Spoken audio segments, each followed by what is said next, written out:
Kazi na utu. Asanteni sana. Mheshimiwa Spika, naanza na wingi wa shukrani kwa Mwenyezi Mungu tujalia uzima na kutuwezesha kukutana hapa siku ya leo. Kwa mujibu wa ibara ya 91 ibara ndogo ya kwanza ya Katiba ya Jamhuri ya Muungano wa Tanzania, Rais wa Jamhuri ya Muungano wa Tanzania ana dhima ya kulifungua rasmi Bunge la Jamhuri ya Muungano wa Tanzania. Ni kwa msingi huo leo nipo hapa kulitumia Bunge ili kutimiza matakwa ya ibara hiyo. Kabla ya kufanya hivyo, nianze na jambo la huzuni lililotokea hapa nchini, na naomba waheshimiwa wote wabunge na waalikwa tusimame kwa dakika moja ili kuwaombea wenzetu.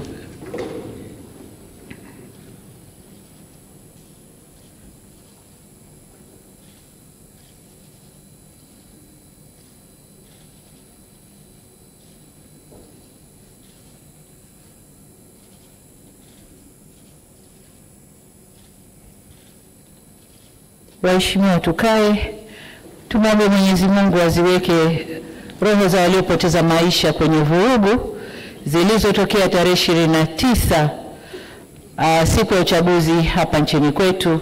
Mungu awape malazi mema ya amani. Amen. Mimi binafsi, waheshimiwa wabunge, nimehuzunishwa sana na tukio lile. Natoa pole kwa familia zote zilizopoteza wapendwa wao, na tunaomba Mwenyezi Mungu kama tulivyoomba awapumzishe kwa amani. Aidha, kwa majeruhi tunawaombea wapone kwa haraka, na kwa wale waliopoteza mali zao tunawaomba wawe na stahamala na uvumilivu. Serikali imechukua hatua ya kuunda tume ya kuchunguza yaliyotokea, yani inquiry commission, ili tujue kiini cha tatizo. Taarifa hiyo itatuongoza kujielekeza kwenye mazungumzo ya kuleta maelewano na amani.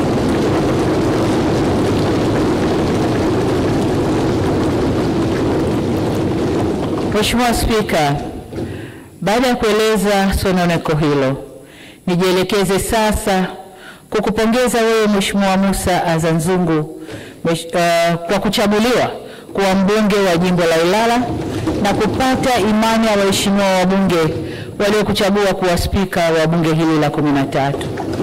Ni imani yangu kuwa uzoefu wako katika bunge hili utakuongoza kusimamia utekelezaji wa shughuli za bunge kwa ufanisi mkubwa. Aidha, nitumie fursa hii kumshukuru kwa dhati Spika mstaafu Mheshimiwa Dr. Tulia Ackson kwa kuliongoza vyema bunge la 12. Serikali inaahidi kutoa ushirikiano wa kutosha katika utekelezaji wa majukumu ya bunge hili la 13. Kwa kauli hiyo hiyo, nimpongeze pia Mheshimiwa Daniel Baram Silo kwa kuchaguliwa kuwa naibu spika wa bunge hili. Aidha, nirejee pongezi zangu kwa Mheshimiwa Dr. Mwigulu Nchemba, Waziri Mkuu wa Jamhuri ya Muungano wa Tanzania, ambaye ameapishwa leo asubuhi. Niwapongeze pia waheshimiwa wabunge wote kwa kuaminiwa na Watanzania kuwawakilisha katika kazi ya adhimu ya kutunga sheria, kuishauri na kuisimamia serikali kupitia bunge hili la 13. Hongereni sana. Waheshimiwa wabunge, hii ni dhamana na dhima kubwa sana mliopewa na wananchi, na vivyo hivyo matarajio ya wananchi kwenu ni makubwa pia. Matarajio yao ni kuwa mtatumia muda wenu mwingi kuwa na mijadala inayoakisi raha na karaha wanazoziona, na mtasimamia na kuishauri serikali ipasavyo juu ya kutatua changamoto zao, na kwamba wakati wote mtajielekeza kulinda maslahi ya wananchi waliowachagua na maslahi mapana ya taifa letu. Mheshimiwa Spika, kwa vigezo vyovyote vile, bunge hili ni jipya. Takwimu zinaonyesha kuwa wabunge 223 kati ya wabunge 393 sawa na 56.7% ni wabunge wapya kabisa. Aidha, 45% ya wabunge wote ni wanawake. Wabunge wanawake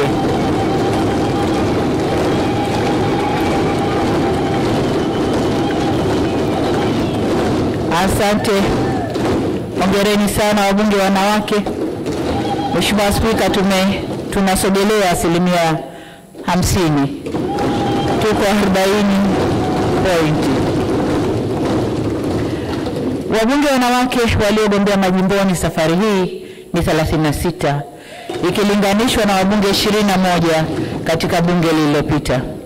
Takwimu hizi zinatueleza kuwa uchaguzi mkuu umeleta mabadiliko makubwa kwa kuongezeka kwa idadi ya wabunge wanawake walioshinda kupitia majimbo na kuongeza idadi ya wabunge wanawake wa viti maalum. Mheshimiwa Spika, uchaguzi mkuu wa kuchagua rais wa Jamhuri ya Muungano wa Tanzania, rais wa Zanzibar na mwenyekiti wa Baraza la Mapinduzi, wabunge, wajumbe wa Baraza la Wawakilishi na madiwani ulifanyika tarehe 29 Oktoba mwaka huu nchini kote. Watanzania kwa mamilioni walijitokeza kupiga kura na kuchagua viongozi waliowataka. Kazi iliyo mbele yetu sasa ni kujenga mshikamano na umoja wa kitaifa ili sote kwa pamoja tuijenge, tuitunze na tuilinde nchi yetu na kuzidi kunyanyua hadhi ya taifa letu. Nitumie nafasi hii kuwashukuru tena wananchi wa Tanzania kwa kujitokeza na kushiriki vyema kwenye hatua zote, kuanzia kujiandikisha katika daftari la kudumu la kupiga kura, kuhakiki daftari na kupiga kura. Kwa mara nyingine tena, wananchi wamethibitisha kuwa kushiriki uchaguzi ndio njia ya uhakika na ya salama ya kubadilisha viongozi wasioridhika nao au wasioridhika na huduma zao. Njia nyingine zozote hazina heri wala salama ndani yake. Niendelee kuipongeza Tume Huru ya Taifa ya Uchaguzi kwa kuendesha vyema uchaguzi huu, mchaguzi mkuu wa kwanza tangu kuundwa upya kwa tume hiyo. Safari hii wakurugenzi wa halmashauri hawakusimamia uchaguzi, wala hakuna mgombea aliyepita bila kupingwa. Sisi tuliogombea na vyama vyetu hatukukosa viwanja vya kufanyia mikutano yetu. Kwa ujumla, kampeni zilikwenda vyema. Aidha, utaratibu uliofanyika wa kuongeza vituo vya kupigia kura ulisaidia sana kuondoa msongamano katika vituo hivyo. Kwa hakika upigaji wa kura ulirahisishwa sana na haukuchukua muda mwingi wa wananchi kama ilivyozoeleka. Jambo hili limewafanya baadhi ya waangalizi wa uchaguzi kudhani kwamba wananchi hawakujitokeza kupiga kura.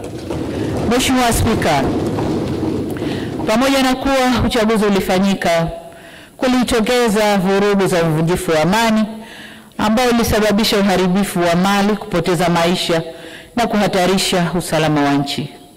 Tunapoenda mbele, ni wasihi sana wa Tanzania tuongozwe na dhamira ya maelewano, ushirikishwaji, kujirekebisha na umoja. Kwa wanangu vijana wa taifa hili la Tanzania, niseme kuwa nchi hii imejengwa kwenye misingi ya amani na utulivu wa kisiasa. Sisi wazazi wenu tungeshawishika kufanya mlioyafanya wakati huu, nchi hii isingekuwa na neema na maendeleo mnayoyaona leo.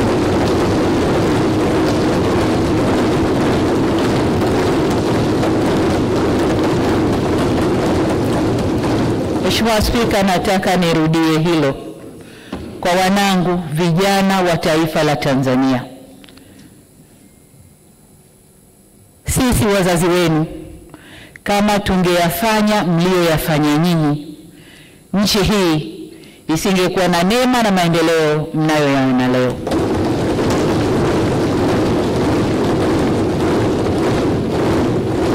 Hivyo ni wasihi sana wanangu vijana wa Tanzania, nchi hii ni yenu.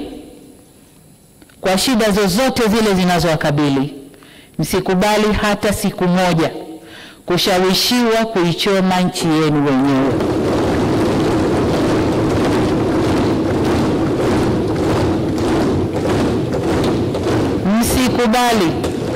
Msikubali kukata tawi la mti ambao mmeukalia. msikubali kabisa. Hili nawaomba mlikatae kwa nguvu zenu zote. Ninyi ndio walinzi na wajenzi wa taifa hili, na wasihi kamwe msije kuwa wabomoaji wa taifa lenu. Mheshimiwa Spika, kuna wakati vijana hufuata mkumbo wa uhalifu kwa ushabiki. Ninatambua kwamba vijana wengi waliokamatwa na kushtakiwa kwa makosa ya uhaini hawakujua wanachokifanya. Nikiwa mama na mlezi wa taifa hili, ninavyoelekeza vyombo vya sheria na hasa ofisi ya mkurugenzi wa mashtaka kuangalia kiwango cha makosa yaliyofanywa na vijana wetu. Kwa wale ambao wanaonekana walifuata mkumbo na hawakudhamiria kufanya uhalifu, wawafutie makosa yao.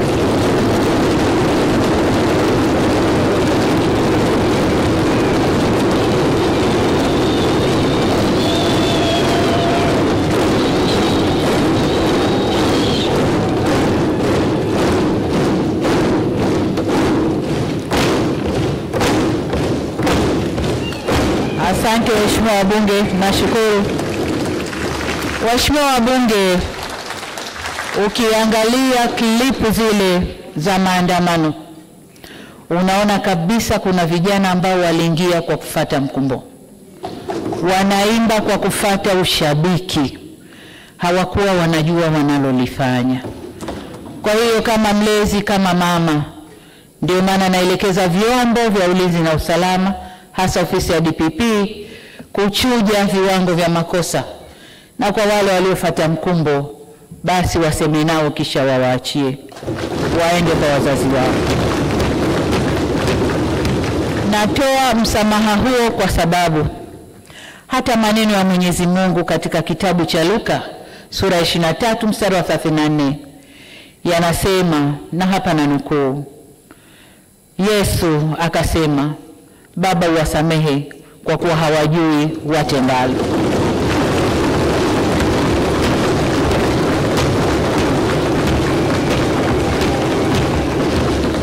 Ndugu zangu wa Tanzania, tujifunze kutokana na mapito yetu.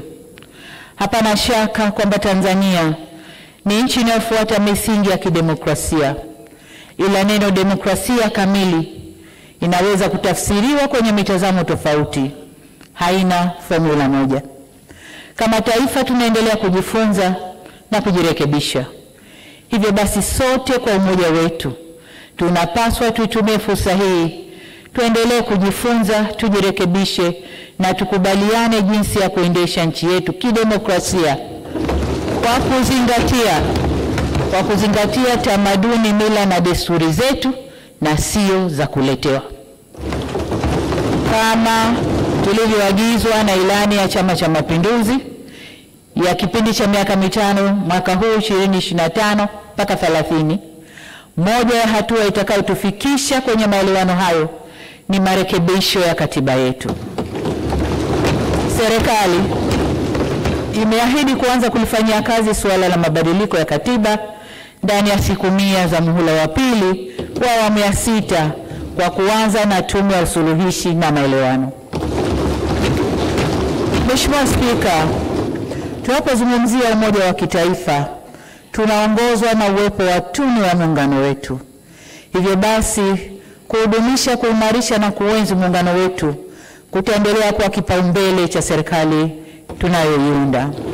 Tutaendelea kuchukua hatua madhubuti kuhakikisha tunatatua changamoto za muungano kila zinapojitokeza. Mheshimiwa Spika, serikali ya awamu ya 6 iliendeleza tulioanza katika awamu ya 5, na hivyo kauli mbiu yake ilikuwa kazi iendelee. Ninyi ni mashahidi, waheshimiwa wabunge, kuwa kazi iliendelezwa na mengi yalikamilishwa. Kama nilivyoeleza katika hotuba ya kufunga bunge la 12 la Jamhuri ya Muungano wa Tanzania tarehe 27 Juni mwaka huu 2025. Niwahakikishie katika miaka 5 ijayo tutalinda na kuendeleza mafanikio haya pamoja na kuleta mafanikio mengine na makubwa zaidi. Katika kipindi cha kampeni, mimi na mgombea mwenza tulitembea nchi yote kuomba kura na tukisikiliza na kuyabeba matakwa na mahitaji ya wananchi katika kujenga nchi yetu kwa maisha bora zaidi ya baadaye. Tuliwaahidi kuwa wakitupa tena dhamana ya kuongoza taifa letu, tutajielekeza katika kutekeleza kauli mbiu ya kazi na utu, tunasonga mbele. Yaani kuhakikisha kuwa jitihada zozote tunazozichukua za kuleta maendeleo nchini zitalenga kuinua, kuongeza thamani ya utu wa watu wetu wa Tanzania. Hakika tulisikiliza na kuelewa matamanio ya wananchi ya kupata serikali inayoshughulikia changamoto zao kama vile suala la gharama za maisha, kuongeza fursa za kazi na ajira ili waweze kujiendeleza kiuchumi na kuimarisha ustawi wa jamii zetu. Nataka niwahakikishie kwamba serikali itachochea upatikanaji wa fursa za kiuchumi na kujenga matumaini kwa vijana, wanawake, makundi ya watu wenye ulemavu na hata wazee kuanzia mijini mpaka vijijini. Mheshimiwa Spika, nianze na masuala ambayo niliahidi wananchi kuwa tutaanza kuyafanyia kazi ndani ya siku 100 za mwanzo za kazi. Kwanza kabisa linahusu utumishi na utawala bora, nalo ni suala la uundwaji wa serikali. Niliahidi wananchi kuwa serikali nitakayoiunda itawajibika na kuendelea na mageuzi ya sera zinazogusa maslahi na ustawi wa maisha ya wananchi moja kwa moja. Hivyo basi ni lazima viongozi wa serikali kwa ngazi zote, kuanzia mawaziri hadi maafisa tarafa, wawe karibu na wananchi ili kuweza kufahamu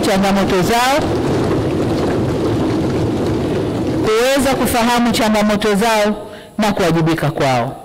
Kwa kuwa ahadi tulizozitoa ni nyingi, matamanio ni mengi, matarajio ni makubwa na muda wa kuyatimiza haya ni mchache, tutaongeza kasi ya utekelezaji wa mipango ya serikali ili tuweze kufikia malengo tuliyojiwekea. Na wasema haya mapema kwa watendaji waliopo serikalini, na mnaona makatibu wakuu wako hapa, na wale nitakaowateua kwa ajili ya kujitayarisha kisaikolojia na kujipanga vyema kufanikisha malengo hayo. Wananchi wanahitaji mabadiliko chanya kwa maendeleo. Watendaji msipobadilika kuendana na matarajio ya wananchi, tutawabadilikia.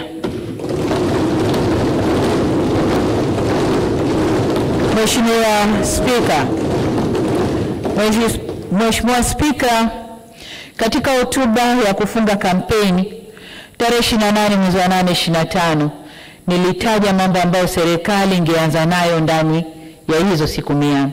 Tuliahidi kutoa ajira kwa fani za sekta ya afya na elimu.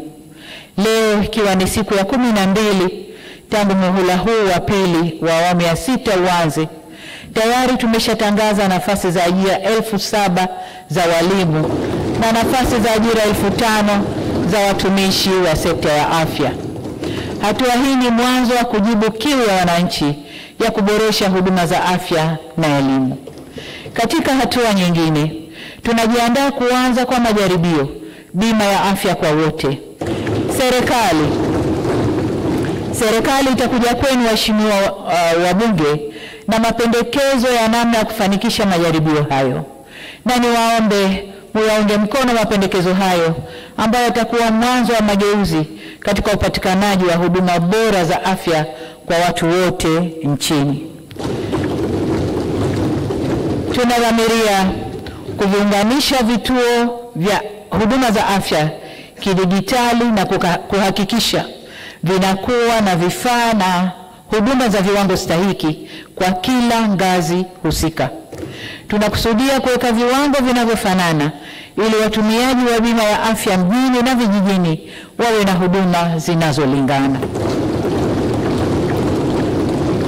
Katika hatua nyingine, Nimeshaelekeza Wizara ya Afya kusimamia maelekezo ya kutozuia maiti kwenye vituo vya kutolea huduma za afya, wakati familia zikiendelea na taratibu za kulipa deni la matibabu kwa njia zinazolinda utu wao. Niseme kwamba ni kupitia mpango wa bima ya afya kwa wote, kadhia hii ya kuzuia maiti unakwenda kukomeshwa, kwa sababu gharama za matibabu zitalipwa na bima ya mtu anayekwenda kutibiwa. Ni wasihi wananchi wote kuweka kipaumbele kwa afya zetu, kwa kila mmoja wetu kuwa na bima ya afya pamoja na wanaomtegemea.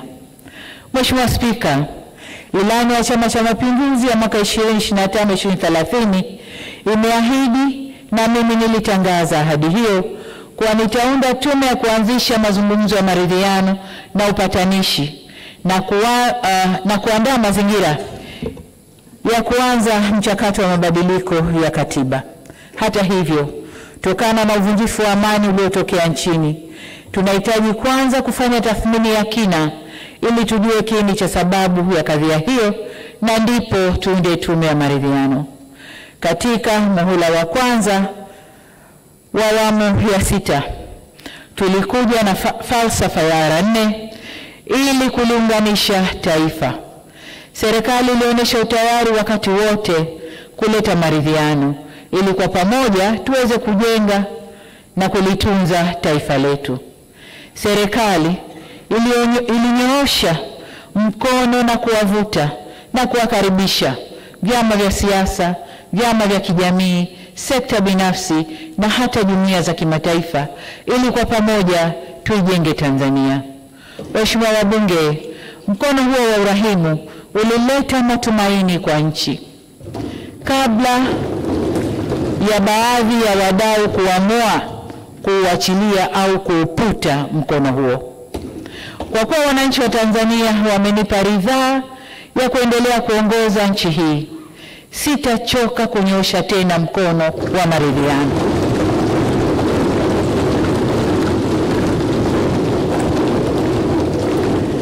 Ni matumaini yangu kuwa wadau wa kisiasa watapokea kwa dhati mkono wa maelewano ili kwa pamoja tujenge mazingira muafaka kwa maendeleo ya taifa letu. Tutajifunza kutokana na makosa na mapungufu ya taasisi zetu za kidemokrasia. Tanzania ina uzoefu wa miongo mingi ya kidemokrasia na amani. Tanzania ina demokrasia iliyokomaa.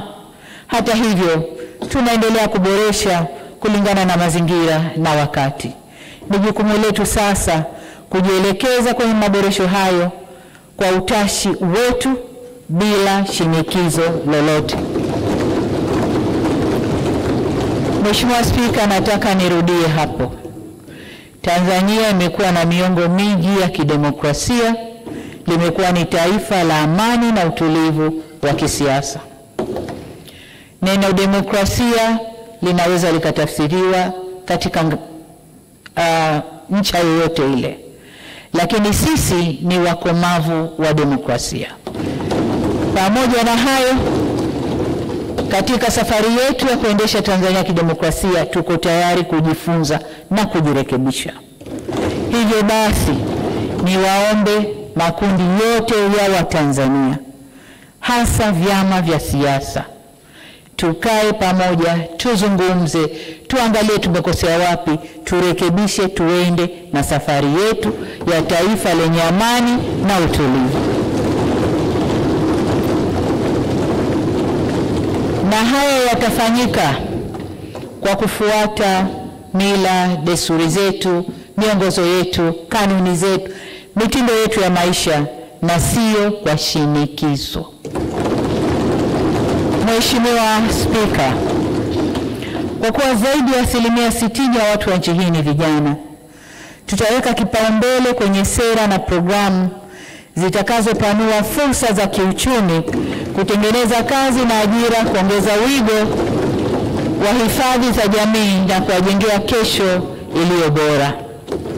Ili kuhakikisha vijana wanapata nafasi ya kushiriki katika kujenga mustakabali mwema wa taifa letu, tutaweka kipaumbele kwenye ushirikishwaji wa vijana katika masuala ya maendeleo yao. Natambua kumekuwa na majukwaa mengi ya kuwafikia vijana, ila bado shughuli zao zinafifishwa na masuala ya kisiasa na majukwaa hayo kupoteza malengo na mvuto kwa vijana. Mimi na wenzangu serikalini tumefikiria kuwa na wizara kamili itakayoshughulikia na mambo ya vijana.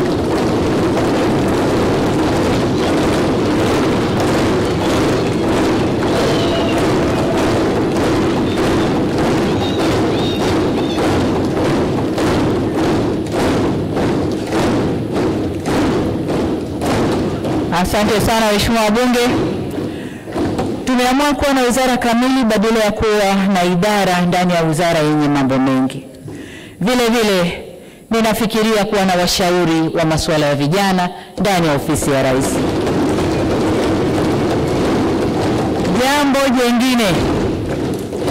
Jambo jingine tuliloahidi kulitekeleza ndani ya siku 100 za awali za kazi ni kuchukua hatua za kuongeza mitaji kwa ajili ya shughuli za kiuchumi za vijana na wanawake kwa kutenga shilingi bilioni 200. Serikali inaendelea kuangalia njia nzuri ya kuimarisha mfuko huo kwa lengo la kuongeza ufanisi kwa walengwa. Aidha, kwa kushirikiana na sekta binafsi, tutaanzisha madirisha ya uwekezaji kwa vijana, yani Youth Investment Windows. Madirisha haya yatatoa mikopo nafuu na mitaji ya uwekezaji kwa biashara za vijana. Mheshimiwa Spika, pamoja na hayo niliyoyaeleza, kuna mengi zaidi ambayo tumejipanga kuyafanya katika kipindi cha miaka 5 ijayo.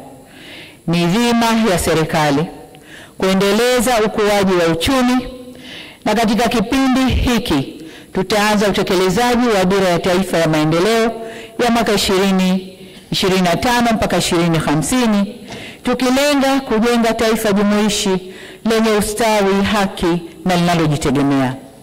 Dira mpya imeweka vigezo vya kuchagua sekta na maeneo ya kupewa kipaumbele yaliyobainishwa kwenye andiko la dira yenyewe. Kati ya mikakati itakayofanywa kazi ni kuwekeza zaidi kwenye sekta zinazoajiri watu wengi, na miongoni mwa sekta hizo ni kilimo, utalii, viwanda, ujenzi na madini. Malengo yetu ya kiuchumi ni kupandisha kasi ya ukuaji wa uchumi toka 5.6% ya sasa hadi zaidi ya 7% kuelekea mwaka 2030. Ukuaji huu utaiwezesha serikali kuboresha huduma za kijamii na kujenga miundombinu wezeshi ya kiuchumi. Tutaimarisha masoko ya mitaji kwa kuhamasisha uwekezaji wa ndani na kutumia rasilimali zetu kama madini kudhamini mikopo ya uwekezaji badala ya kuweka mzigo mkubwa kwenye deni la taifa. Mwelekeo wetu ni kukua kwa pamoja kwa uchumi unaogusa maisha ya mtu mmoja mmoja, yani microeconomy, na kukua kwa uchumi jumla, yani macroeconomy. Mheshimiwa Spika, mtakubaliana nami kuwa sekta binafsi ni nguzo muhimu ya ukuaji wa uchumi, hususan sekta binafsi ya ndani. Tutaboresha zaidi mazingira ya biashara nchini kwa kukamilisha utekelezaji wa mpango wa kuboresha mazingira ya biashara, yani Mkumbi. Aidha, tutatekeleza mapendekezo ya tume niliyoiunda ya kuboresha mifumo ya kodi nchini ili kuwapatia wafanyabiashara wetu wepesi katika kufanya biashara zao.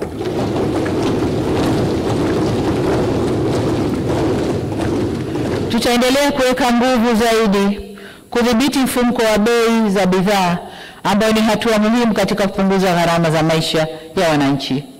Pia tutaweka motisha kwa viwanda vya ndani ili viweze kuzalisha kwa gharama nafuu na kuuza kwenye soko la ndani na nje. Tutaongeza vivutio vya kikodi na visivyo vya kikodi ili kuchochea uzalishaji na kukuza ushindani wa bidhaa za ndani. Mbali na mikopo, tutafungua fursa mahsusi kuhamasisha vijana na wamiliki wa biashara ndogo ndogo kupata elimu ya biashara na kuweza kujisajili katika mfumo wa kielektroniki wa manunuzi ya serikali, yani TANSIS. Vile vile, kupitia vyuo vyetu vya ufundi stadi VETA, tutaongeza programu maalum za mafunzo ya ufundi stadi na kuunganisha programu hizi na miradi ya kimkakati kama reli ya kisasa, uendelezaji wa bandari, uchumi wa buluu, madini na gesi, ili vijana hawa wapate uzoefu na waweze kuajirika. Kwa watakuwa VETA wanasoma na wanakwenda kufanya mazoezi kwenye miradi mikubwa hiyo. Serikali itaanzisha kanda za kuendeleza ujuzi zitakazowezesha vijana kupata ujuzi unaohitajika katika makampuni ya sekta binafsi na kuangalia uwezekano wa kutoa vivutio maalum kwa makampuni yatakayotoa nafasi nyingi za ajira kwa vijana. Aidha, tutaweka mazingira ya kuhakikisha tunakuza vijana kwenye uongozi kwa kuwezesha vyuo vyetu kufanya mafunzo ya ulezi, mentorship, na ukuzaji wa vijana viongozi.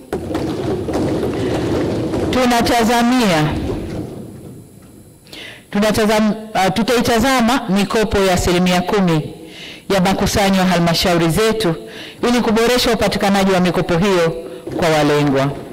Vile vile, ni vyema walengwa wakajua kwamba fedha hizi ni mkopo na sio msaada, ni mbegu na sio mavuno, na ni mtaji na sio ruzuku. Hivyo marejesho na tija yake lazima ionekane.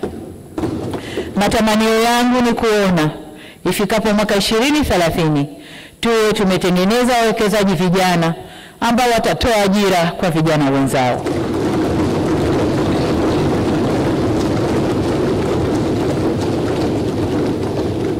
Mheshimiwa Spika, kwa kushirikiana na sekta binafsi na wadau wa maendeleo, tutahamasisha ufadhili wa biashara za wanawake ili kuwasaidia wanawake wanaofanya kazi kwenye masoko.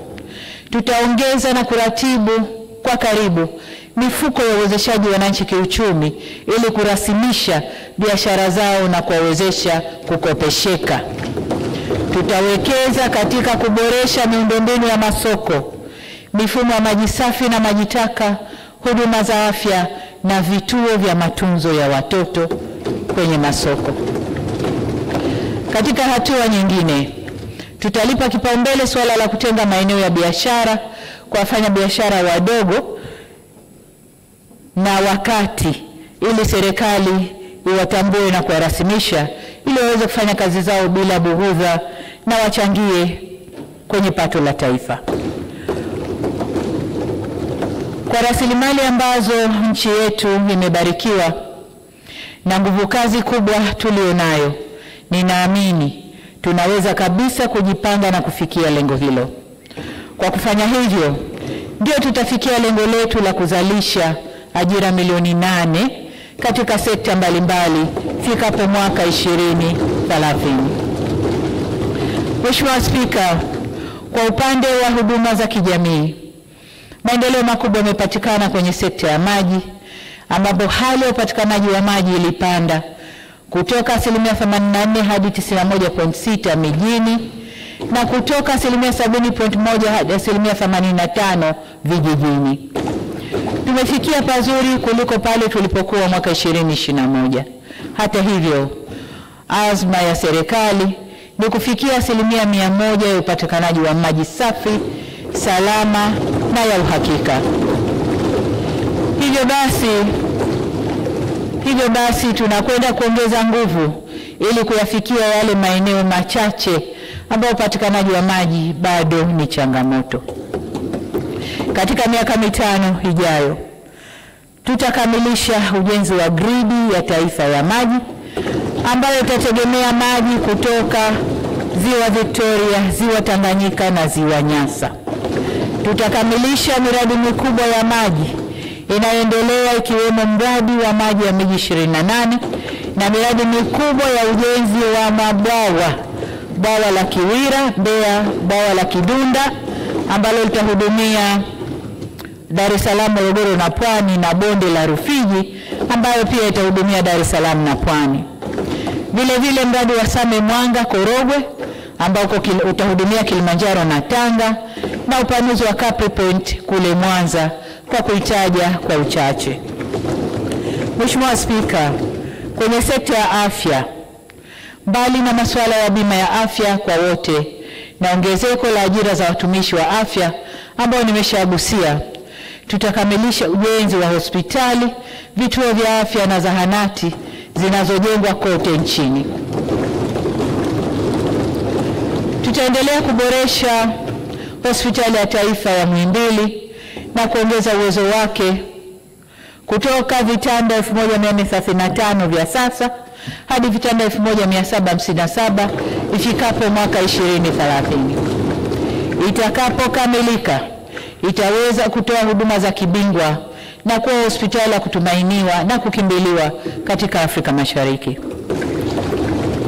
Tutaongeza huduma za kibingwa za afya kwenye hospitali zetu za rufaa za mikoa na hospitali za rufaa za kanda ili kuwapunguzia gharama wananchi kutafuta huduma za rufaa nje ya mikoa yao.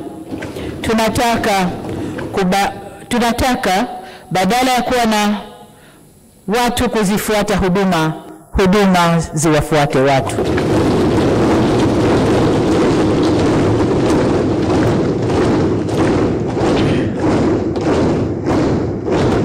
Mheshimiwa Spika, tutaendelea kuwekeza katika kujenga uwezo wa kukabiliana na magonjwa ya mlipuko. Tumejipanga kujenga hospitali moja kubwa ya kitaifa ya magonjwa ya mlipuko na tutaijenga kule mkoani Kagera. Vile vile tutajielekeza katika kuongeza uwezo wa uzalishaji wa dawa, vifaa tiba na vitendanishi ili kupunguza uagizaji na kupunguza gharama za matibabu. Katika hili tutavishirikisha viwanda vya ndani, tutavihakikishia viwanda vya ndani soko la uhakika kupitia bohari ya madawa MSD. Hali kadhalika tutakuza utafiti, utambuzi na utoaji wa ithibati wa dawa zetu za asili. Baada ya uwekezaji huu, tutajielekeza zaidi kwenye kinga, yani preventive medicine, tofauti na tulivyo sasa kujielekeza zaidi kwenye tiba. Aidha, serikali inatambua mchango wa sekta binafsi katika utoaji wa huduma za afya, na ahadi yetu ni kuendeleza ushirikiano mkubwa na sekta binafsi. Mheshimiwa Spika, kwa upande wa sekta ya elimu, katika miaka 5 ijayo tunaanza utekelezaji kamili wa maboresho ya sera ya elimu inayosisitiza elimu ujuzi. Tutaendelea kuweka mkazo zaidi kwenye masomo ya sayansi na hisabati. Azma yetu ni kuongeza wanasayansi wabobezi katika eneo la sayansi ya data, akili unde, sayansi ya kompyuta na teknolojia za viwanda. Tutatumia mfuko wa Samia Scholarship kusomesha wanasayansi hawa ndani na nje ya nchi.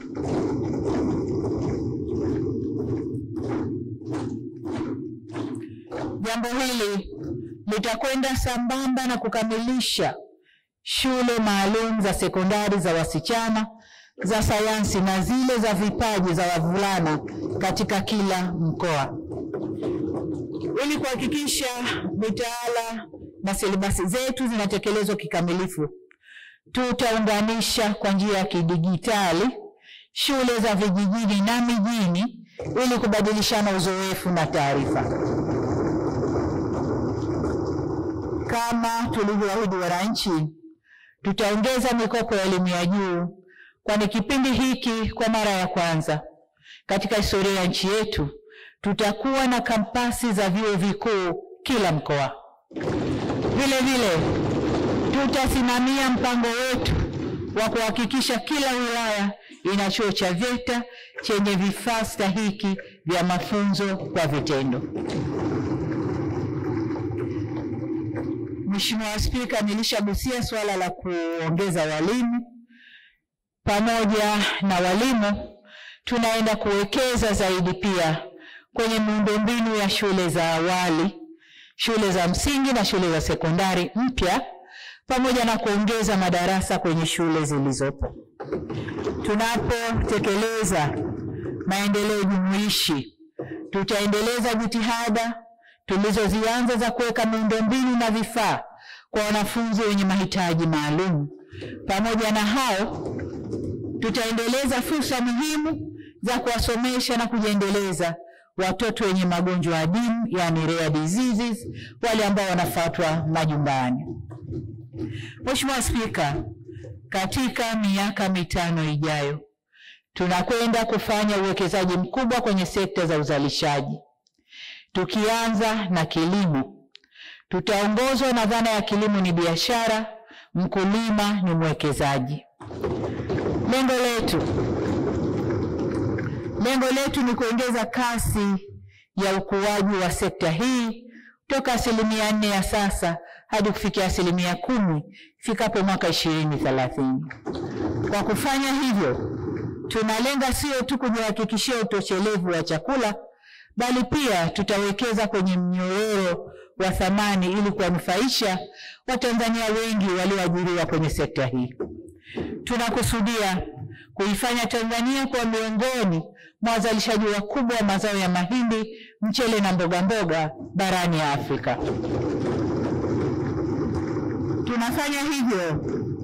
Tunafanya hivyo kwa kujielekeza kwenye kilimo cha kisasa, kwa kuongeza pembejeo kama mbegu bora, mbolea na viuatilifu kwa ruzuku.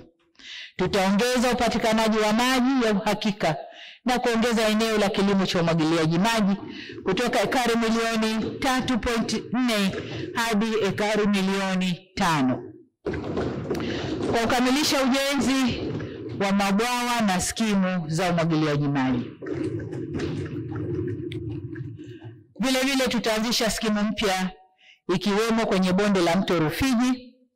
Aidha, tutaanzisha vituo vya ukodishaji zana za kilimo ambavyo vitatoa huduma za matumizi ya teknolojia katika kilimo chetu.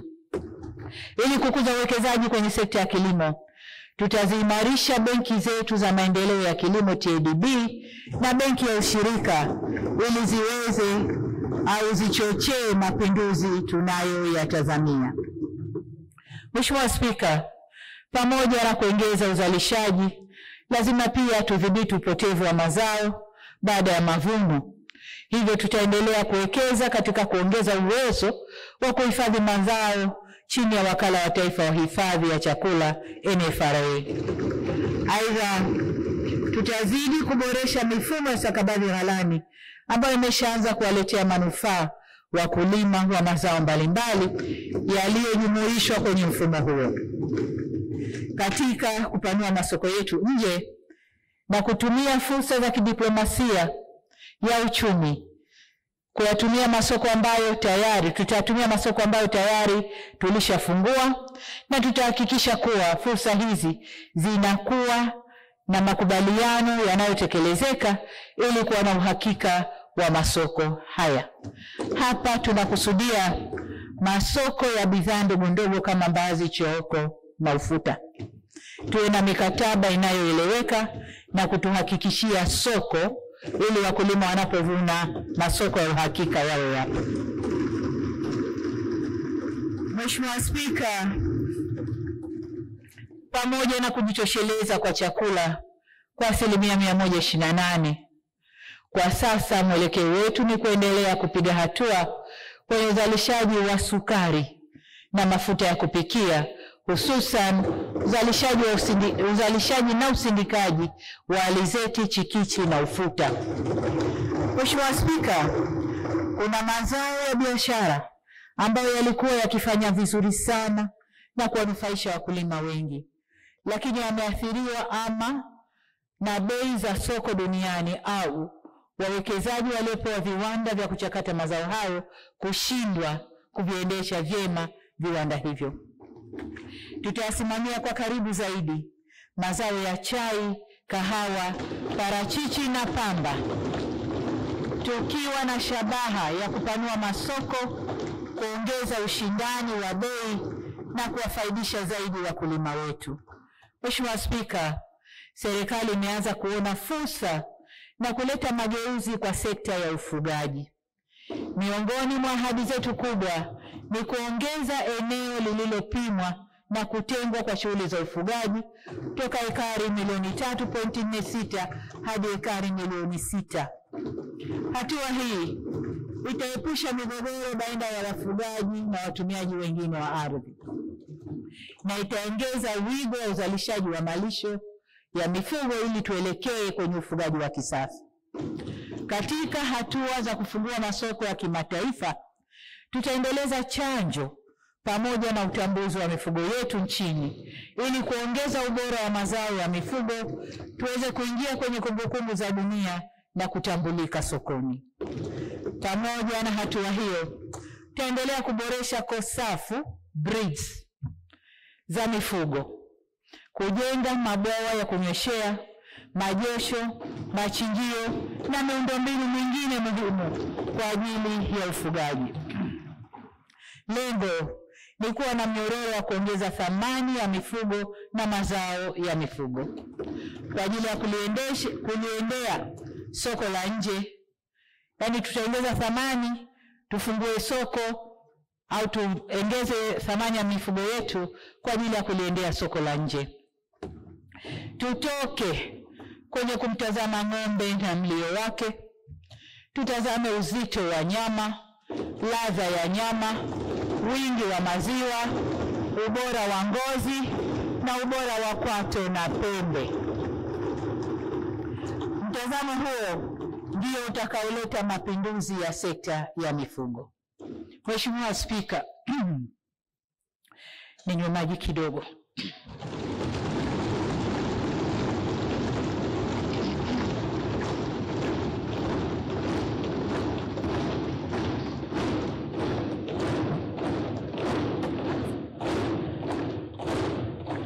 Asanteni sana.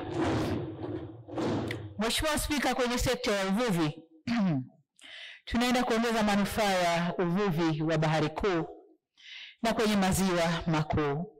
Tutakamilisha ujenzi wa bandari ya uvuvi iliyopo Kilwa ambayo itazalisha fursa za ajira takriban 30,000. Tutajenga bandari nyingine ya kisasa ya uvuvi kule Bagamoyo itakayofungamanishwa na kongani ya viwanda vya samaki. Tutafanya mapitio ya utoaji wa leseni za uvuvi kwa lengo la kuifanya nchi yetu kufaidika ipasavyo na fursa za uvuvi wa Bahari Kuu. Aidha, tutaendeleza utoaji wa mikopo ya boti, zana za uvuvi, makasha ya kuhifadhi samaki na miundombinu ya kukaushia. Vile vile, tutawekeza zaidi kwenye vizimba na mabwawa ya kufugia samaki na kuwawezesha wananchi wengi zaidi kuongeza kipato na kujikwamua kiuchumi. Hili litakwenda sambamba na kutafuta majawabu ya teknolojia ya chakula cha samaki ambayo imekuwa ni changamoto kubwa kwa wafugaji wa samaki. Tutalipa kipaumbele suala la maendeleo ya uchumi wa buluu na sekta ya uvuvi ikiwemo kilimo cha kisasa cha mazao ya baharini. Mheshimiwa Spika, hatuwezi kufikia malengo yetu bila kuikuza sekta ya viwanda nchini. Hivyo tumejiwekea lengo la kuongeza kasi ya ukuaji wa sekta ya uzalishaji viwandani kutoka 4.8 hadi kufikia 9% kwa mwaka itakapofika mwaka 2030. Katika kipindi kilichopita, tuliweza kuanzisha kongani kubwa za viwanda na kuvutia wawekezaji wengi zaidi, kiwemo kongani ya viwanda ya Kwala ambayo itakapokamilika itazalisha ajira 100,000 na hizo ni za moja kwa moja na zisizo za moja kwa moja ni ajira 500,000. Na pia kongani ya viwanda ya Buzwagi inayotarajia kuzalisha ajira 300,000 itakapokamilika. Tutaongeza kongani nyingine mpya na ya kisasa kule Bagamoyo ambayo nayo inatarajiwa kuzalisha ajira nyingi kwa vijana wa Tanzania. Tunapoanza safari ya muhula wa pili wa miaka 5 ya awamu ya 6, Tunajipanga kuweka kongani za viwanda katika kila wilaya ili tuongeze thamani ya mazao ya kilimo, uvuvi, mifugo na madini tunayozalisha huko, vitakavyoweza kuzalisha bidhaa tunazozihitaji au zinazohitajika kwenye masoko ya maeneo yetu. Tutahamasisha ujenzi wa viwanda vitakavyolisha viwanda vingine. Viwanda hivyo vitazalisha malighafi na vipuri vitakavyotumiwa na viwanda vingine, na viwanda vitakavyozalisha bidhaa zitakazohitajika kwenye masoko ya kikanda. Lengo la mkakati huu ni kuelekea kwenye taifa linalojitegemea. Mheshimiwa Spika, kuna viwanda ambavyo vimebinafsishwa lakini vimetelekezwa na havifanyi kazi. Hali hii inakinzana na dhamira njema ya kuvibinafsisha na pia inawakosesha wananchi soko na fursa za ajira. Kwa kuwa viwanda hivi vilikusudiwa kuongeza thamani ya mazao katika maeneo viliko, tutashirikisha vyama vya ushirika katika kuvifufua na kuviendesha.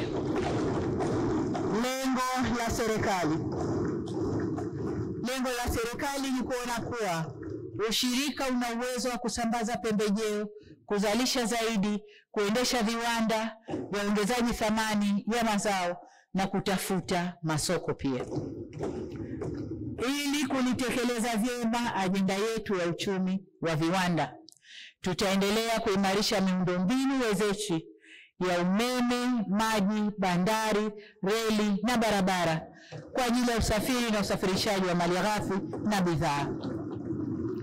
Tutafanya mapitio ya sera na sheria zetu za biashara ili kujenga mazingira wezeshi na bora ya kuvutia biashara na uwekezaji. Vile vile tutaungana na majukwaa ya kimataifa ya uwekezaji barani Afrika na duniani kuiweka Tanzania katika nafasi ya kuvutia wawekezaji wakubwa duniani ili kufungua rasilimali zetu. Mheshimiwa Spika, Tanzania imebarikiwa sana na madini ya aina mbalimbali. Hadi sasa eneo lililopimwa na kufanyiwa utafiti wa kina ni 16% tu ya eneo lote la nchi yetu yenye miamba yenye madini nchini. Kazi yetu miaka inayokuja ni kuhakikisha madini haya yanawaletea maendeleo wananchi na kuwainua kiuchumi. Katika kipindi kilichopita, tunaweza kuongeza mchango wa sekta ya madini kwenye pato la taifa kutoka 6.8 mwaka 2020 hadi kufikia 10% mwaka 2024.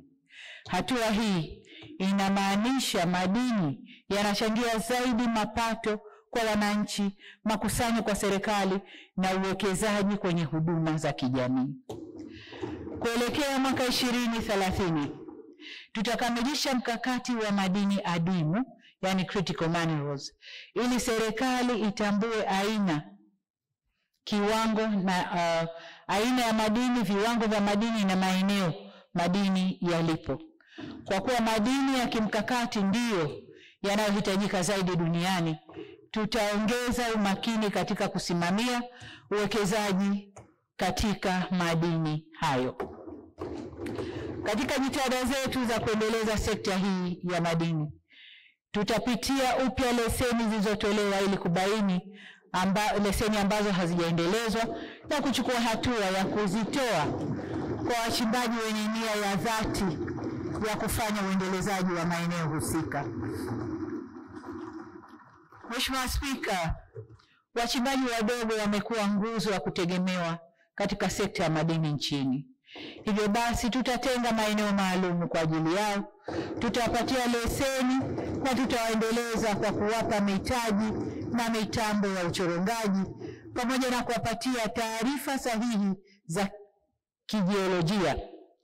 Aidha, tutaendeleza utaratibu wa Benki Kuu kununua akiba ya dhahabu kutoka kwa wachimbaji wadogo na wakati walio na leseni halali kutoka Tume ya Madini.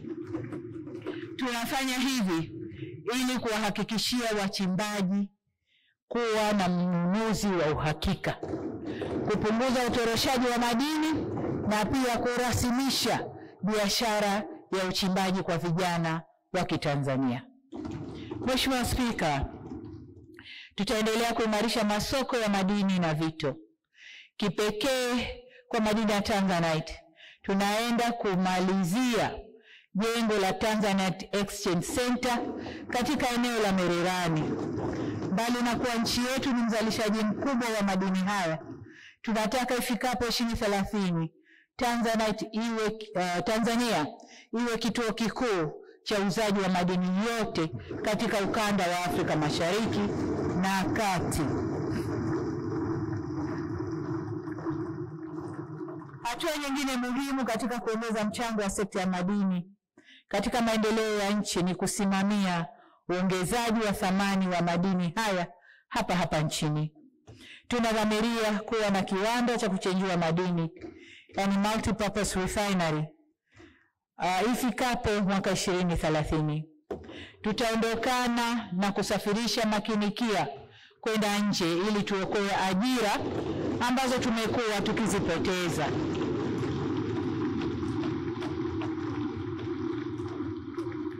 Vile tutaanzisha mfuko wa wakfu wa madini, Minerals Sovereign Wealth Fund, ili fedha zitokanazo na madini zije ziwafae vizazi vijavyo. Tunafanya hivyo tukitambua kuwa madini si mahindi kwamba ukiyavuna utatenga mbegu ili uyaoteshe tena. Tunajua kwamba ukichimba madini yana mwisho wake. Tunaweka fedha hiyo ili vijana wetu, vizazi vyetu vijavyo, watapokuja kukuta mashimo wakute na fedha ya kuendeleza maisha yao.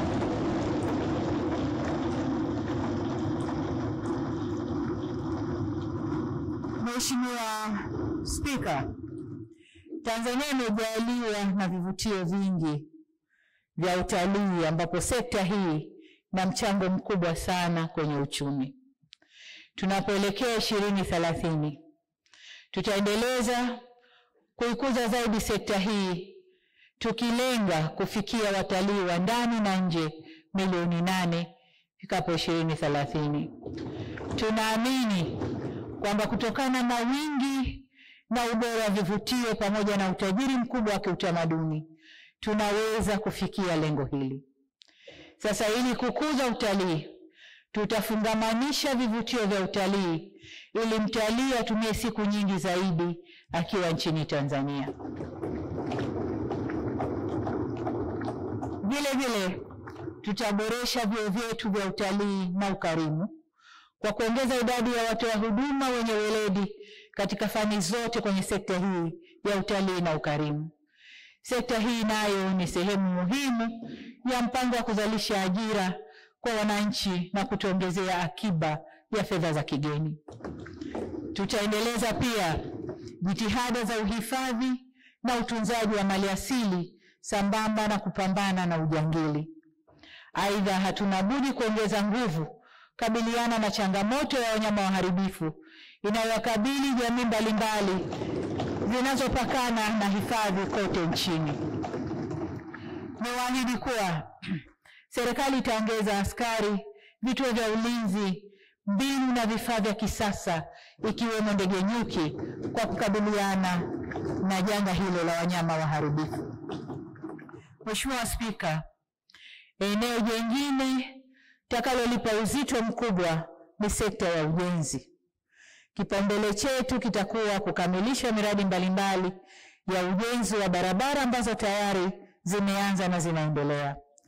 Tutaongeza kasi ya utekelezaji wa miradi ya barabara kupitia TANROADS ili tufikie lengo letu la kuunganisha wilaya zote na makao makuu ya mikoa yao kwa kiwango cha lami.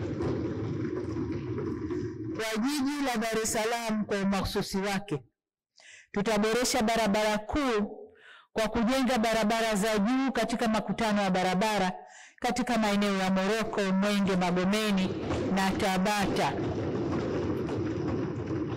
na ujenzi wa awamu zilizobaki za miundombinu ya mabasi yaendayo haraka tunakwenda kuyamalizia.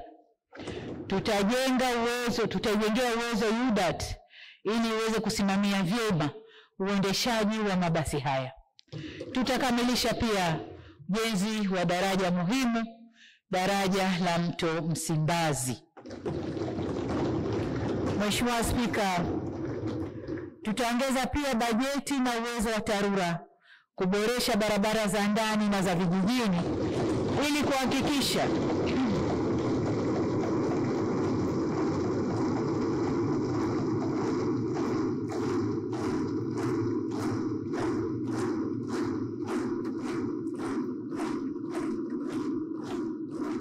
nawashukuru Mheshimiwa wabunge. Nawashukuru na mmenionyesha kwamba hii hapa ndipo nimegonga. Na kwa maana hiyo nikaweke nguvu kubwa kwenye eneo hili. Kwa tutahakikisha tunaipa bajeti ya kutosha TARURA ili kuhakikisha barabara za vijijini ziwe zinapitika mwaka mzima, na kwa wakulima wanaweza kufikia masoko kwa urahisi. Kwa upande wa ujenzi wa makazi, jitihada zetu zitajielekeza kupunguza gharama za vifaa vya ujenzi ili tuwezeshe wananchi kujenga makazi bora. Tutaweka mkazo maalumu kwenye nyumba bora na nafuu.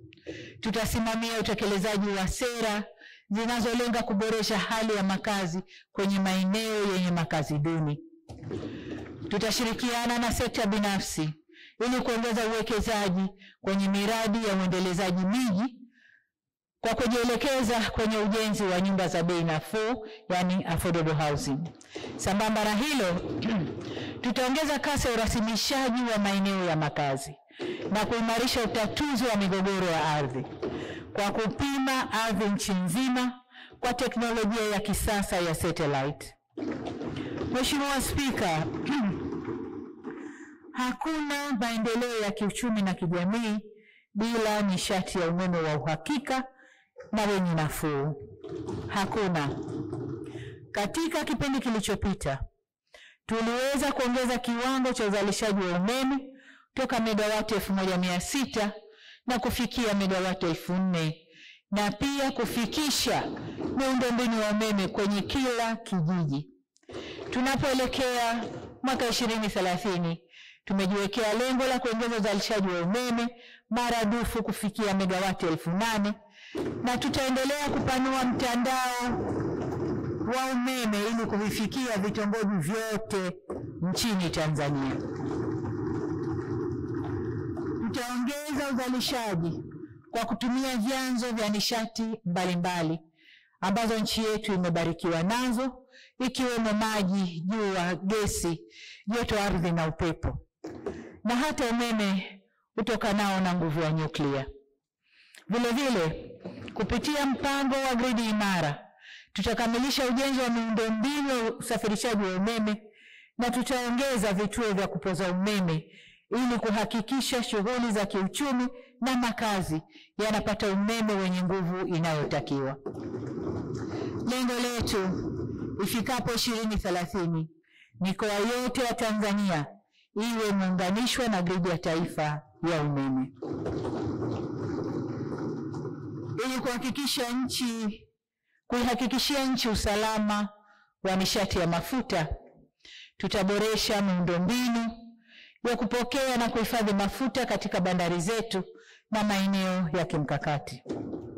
Tutasimamia utekelezaji wa mkakati wa nishati safi ya kupikia.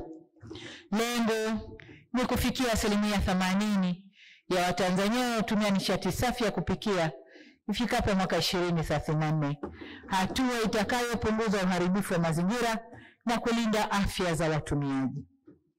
Kwa upande wa gesi asilia, Mheshimiwa Spika, nataka niwatoe hofu waheshimiwa wabunge kwa tupo kwenye hatua nzuri ya majadiliano.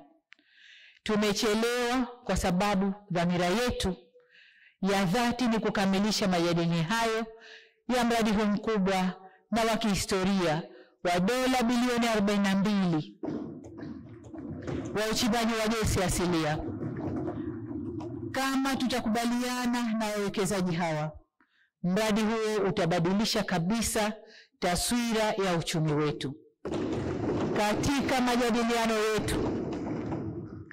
majadiliano yetu tumechelewa kidogo, kwa sababu tunahakikisha tunapojadiliana tunazingatia maslahi mapana ya nchi na kuhakikisha mradi huu utaleta manufaa au utawanufaisha Watanzania moja kwa moja. Vile vile tutajielekeza pia kwenye kuongeza utafiti wa gesi asilia maeneo mengine ya baharini na nchi kavu. Mheshimiwa Spika, kwa kuwa Tanzania ni lango kuu la kuzifikia nchi nyingine za Afrika Mashariki na kusini mwa Afrika, tunalazimika kuwekeza sana kwenye miundombinu ya usafiri na usafirishaji ili tuweze kutoa huduma njema kwa ndugu zetu ambao hawakupata bahati ya kuwa na milango ya kuingia na kutoka kwa njia ya bahari. Hii ndio njia pekee ya kunufaika na fursa yetu ya kijiografia. Ni kwa msingi huo tunaendeleza uwekezaji kwenye ujenzi wa reli ya kisasa ya SGR ya ushoroba wa kati kwa kukamilisha vipande vilivyosalia, yaani Makutupora kuelekea Tabora, Tabora kwenda Isaka, Isaka kuelekea Mwanza na Tabora kwenda Kigoma, na vile vile kipande cha kinachoenda Burundi kutoka Uvinza na kwenda mpaka Msongati. Tutakuja na mkakati wa kuhakikisha reli inatengeneza ushoroba wa uchumi, biashara na uwekezaji kote inakopita. Tunajipanga pia kujenga reli ya SGR kutoka Tanga hadi Musoma.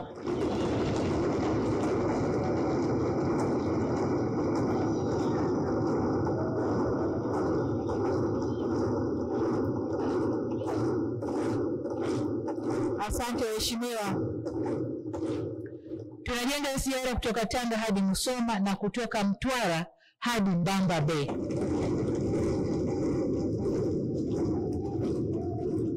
Itakayofika pia kule Mchuchuma na Liganga. Sambamba na ujenzi wa reli mpya, tutasimamia maboresho ya reli zilizopo ikiwemo reli ya Tazara. Ninafurahi kuwa taarifu kuwa hivi karibuni kutafanyika hafla ya kuweka jiwe la msingi la mradi wa ukarabati wa reli ya Tazara itakayofanyika kule nchini Zambia. Aidha, kwa reli ya zamani ya meter gauge tutafanya ukarabati wa vipande vya Tabora Kigoma, Kaliua Mpanda, Tanga Arusha, Ruvu Mruanzi ili nayo itumike kuchochea uchumi. Miradi yote hii itazalisha fursa nyingi za ajira kwa Watanzania. Katika kushirikisha sekta binafsi, tutasimamia ujio wa waendeshaji binafsi kwenye reli zinazojengwa na Shirika la Reli Tanzania. Kwa kuanzia, tutakuwa na mwendeshaji binafsi kwenye reli ya Tazara. Hatua hii itazidi kupunguza gharama za usafirishaji kwa wafanyabiashara. Vile vile tunakusudia kujenga treni za mijini za kisasa katika miji ya Dar es Salaam na Dodoma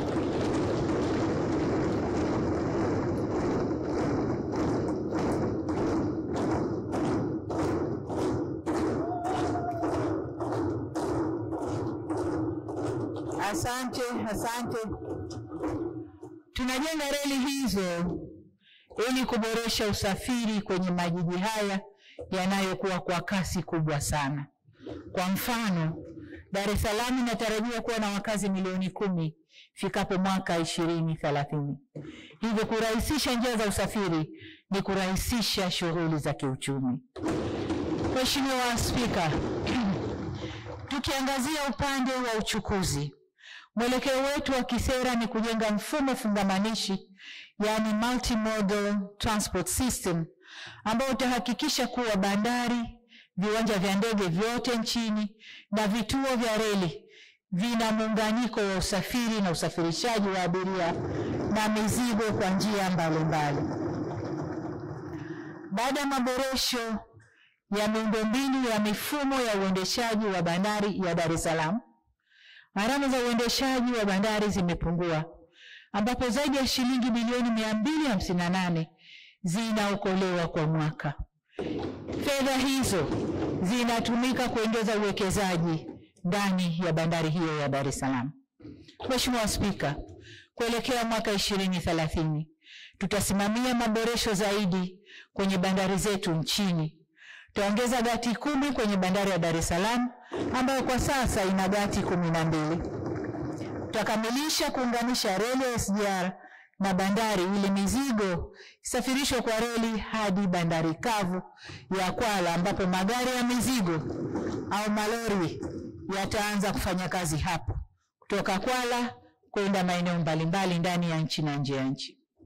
Vile vile tutazidi kuboresha bandari zetu za bahari ya Hindi ikiwemo Tanga, ambayo tutaiunganisha kwa reli na bandari ya Msoma kule Mara.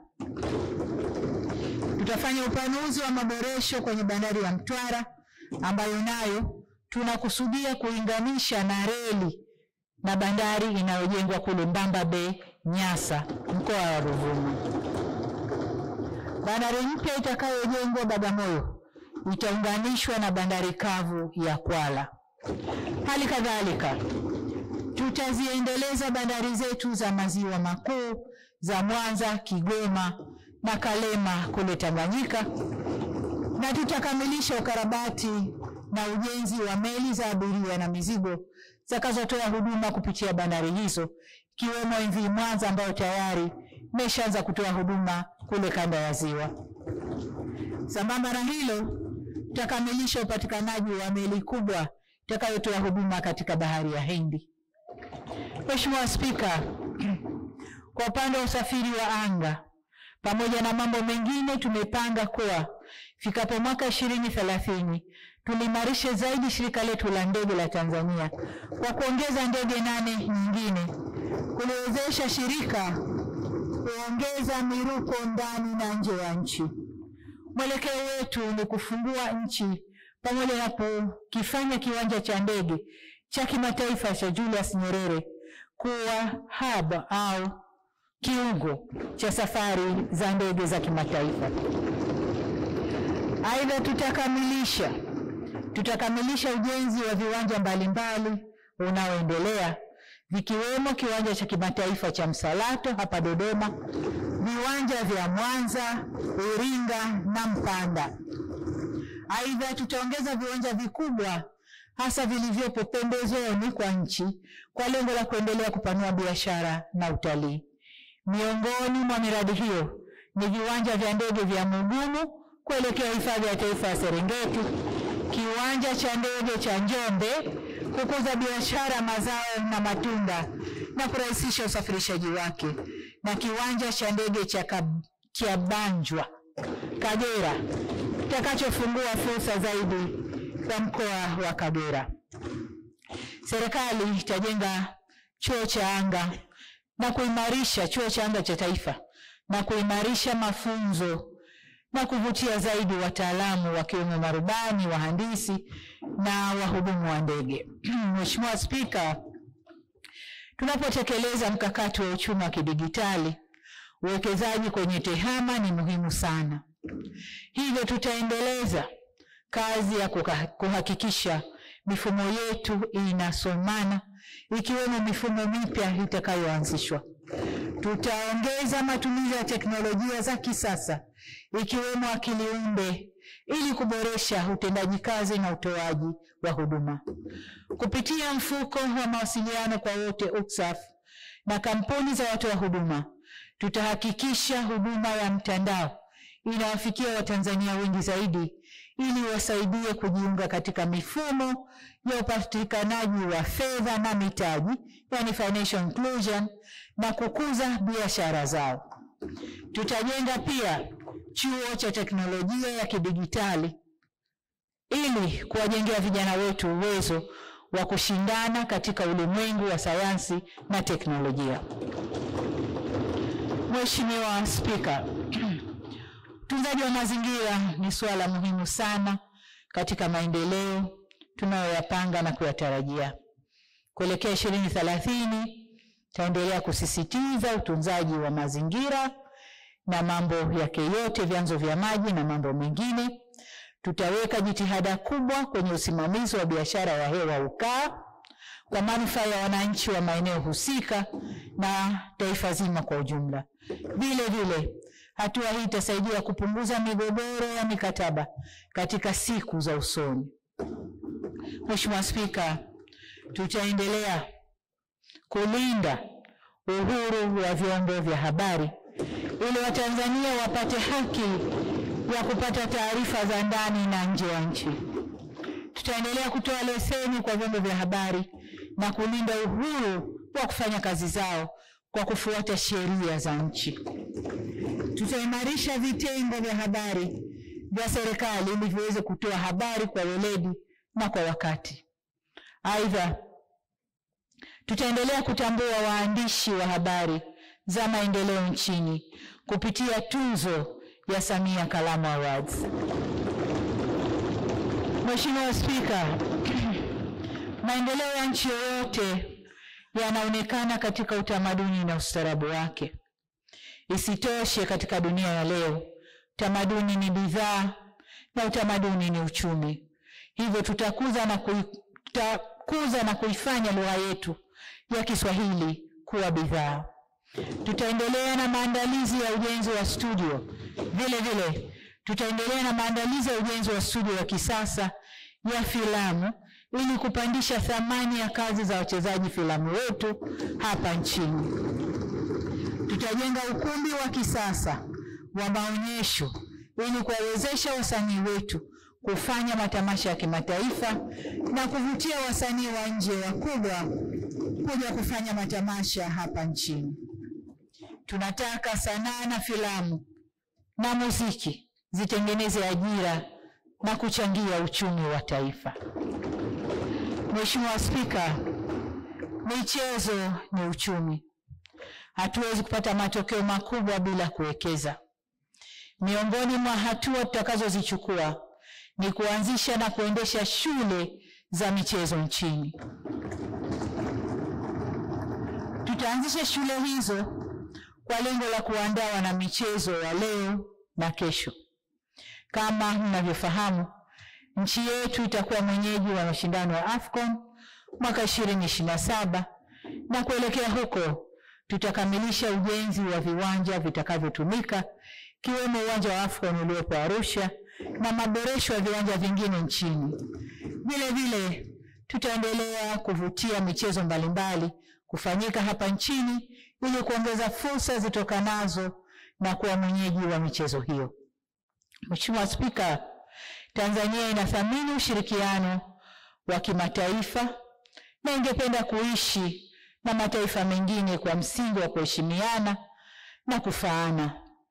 Serikali ina dhamira ya dhati kuendeleza mahusiano mazuri yaliyopo na nchi marafiki na mashirika ya kimataifa. Daima tutajielekeza katika kuongeza marafiki na kupanua fursa za kiuchumi kwa nchi yetu na watu wake. Kama taifa, tunapenda tuheshimiwe kama sisi tunavyoheshimu mataifa mengine.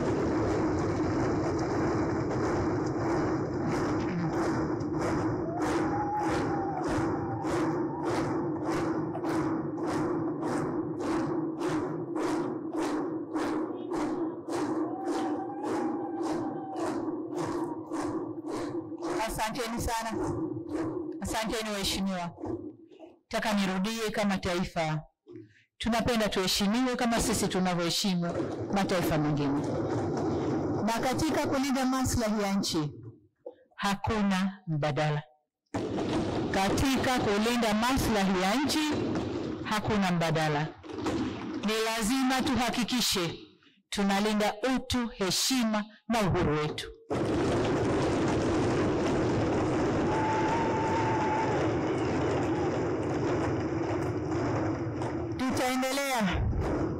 Tutaendelea kuongozwa na misingi ile ile ya sera ya nje iliyoasisiwa na waasisi wetu ya kutofungamana na upande wowote.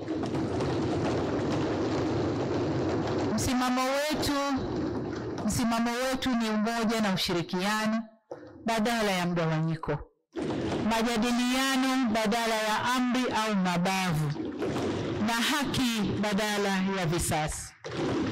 Taifa la Tanzania limejengwa kwenye misingi ya amani na utulivu wa kisiasa. Nguvu yoyote inayokusudia kuchafua misingi hiyo hatutokubaliana nayo.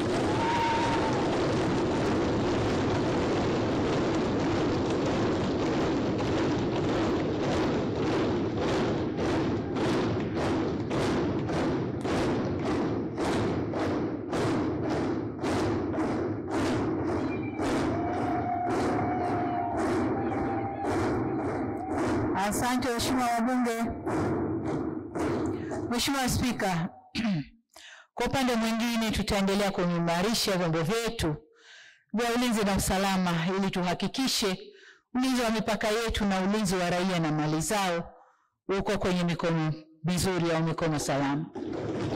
Vile vile taifa la Tanzania litaendelea kutimiza wajibu wake wa kuchangia misheni za ulinzi wa amani za kikanda na kimataifa. Mheshimiwa Spika, tumezungumza masuala mengi, ila msingi wa mafanikio ya yote haya ni utawala wa sheria, uadilifu na uwajibikaji katika kila ngazi, kuanzia juu mpaka chini. Kufanikiwa kwa yote tuliyoyasema ni kuwa na misingi imara, kuhakikisha wananchi wananufaika na rasilimali za nchi pamoja na kupata huduma wanazostahili. Tutaelekeza jitihada zetu kwenye mapambano dhidi ya rushwa, ufisadi, ubadhirifu, uzembe, ukosefu wa nidhamu na ukosefu wa maadili. Ni lazima tudhibiti wachache wanaotaka kuturudisha nyuma kwa kuendekeza maslahi binafsi.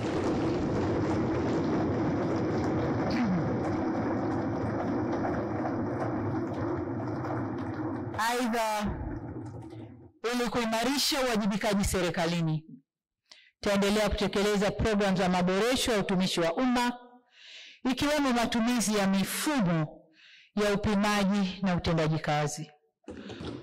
Wajibu huenda na haki au haki huambatana na wajibu. Hivyo basi, pamoja na kuwataka watumishi wa umma kuwajibika ipasavyo, tutaendelea kuboresha maslahi yao kadri uchumi utakavyoruhusu. Mheshimiwa Spika, vile vile tutaimarisha uwajibikaji na utendaji wa mashirika ya umma. Kuelekea 2030, tutafanya mageuzi ya mashirika ya umma ili kuboresha ufanisi, uwazi na tija. Tunataka kuongeza sio tu gawio ambalo serikali inapokea, lakini pia kufikia lengo la mashirika na taasisi za umma kuchangia angalau 10% ya mapato yote yasiyo ya kikodi. Nia yetu ni kuwajengea uwezo mashirika ya umma yaweze kushindana na kuwekeza nje ya Tanzania kama mashirika mengine ya nje tunavyoyaona hapa ndani kwetu. Mheshimiwa Spika, msingi mwingine wa mafanikio yote haya ni utawala wa sheria. Ahadi yetu ni kuwa serikali itashikiana kwa dhati na Mahakama ya Tanzania kuhakikisha haki inapatikana kwa watu wote na kwa wakati. Tutaendelea kuwezesha mahakama kwa majengo, vitendea kazi, watumishi, pamoja na kuimarisha matumizi ya tehama. Tunachukua hatua zote hizi ili mhimili huu uweze kutekeleza wajibu wake kwa ufanisi. Tutasimamia utekelezaji kamili wa mapendekezo ya Tume ya Rais ya kuangalia namna ya kuboresha taasisi ya haki jinai au taasisi za haki jinai.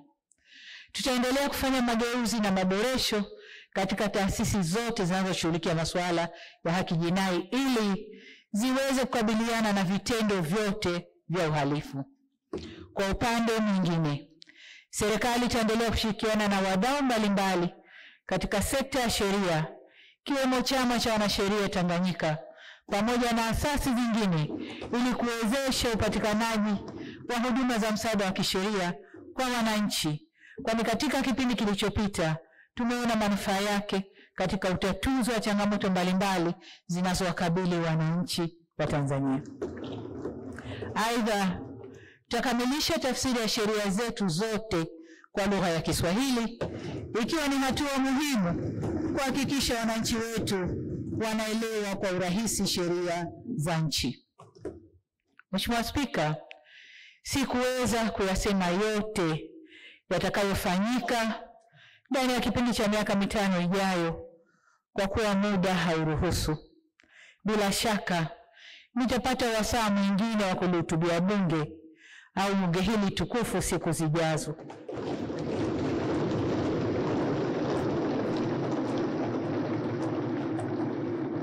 Katika shughuli za kawaida za bunge, waheshimiwa mawaziri na manaibu mawaziri nitakaowateua hivi karibuni chini ya usimamizi wa Mheshimiwa Waziri Mkuu watapata wasaa wa kufafanua kwa kina maeneo niliyoyagusia pamoja na maoni ya serikali ya kuwaletea wananchi maendeleo. Aidha, ikikupendeza Mheshimiwa Spika, hotuba hii iweze kujadiliwa na waheshimiwa wabunge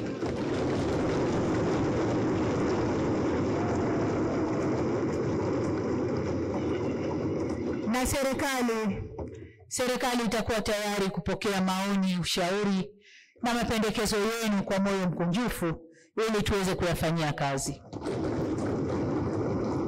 Mheshimiwa Spika, niliahidi bunge lako tukufu ushirikiano wangu binafsi na wa serikali ya awamu ya 6 katika kutekeleza yote haya kwa manufaa ya Watanzania ambao wabunge hawa wanawawakilisha.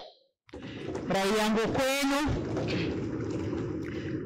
kwenu waheshimiwa wabunge ni kutoa ushirikiano wa dhati kwa serikali. Kwa pamoja tutajenga nchi ambayo mifumo inafanya kazi na miradi ya maendeleo inatekelezwa kwa ufanisi ili Watanzania nao waweze kufanya kazi zao kwa bidii na weledi kwa maendeleo ya taifa letu. Namuomba Mwenyezi Mungu kwa mwisho wa utumishi wa awamu ya 6 usipimwe tu kwa vitu, majengo na mambo yanayoonekana, bali pia kwa tabasamu la utu litakaloachwa kwenye nyuso za Watanzania.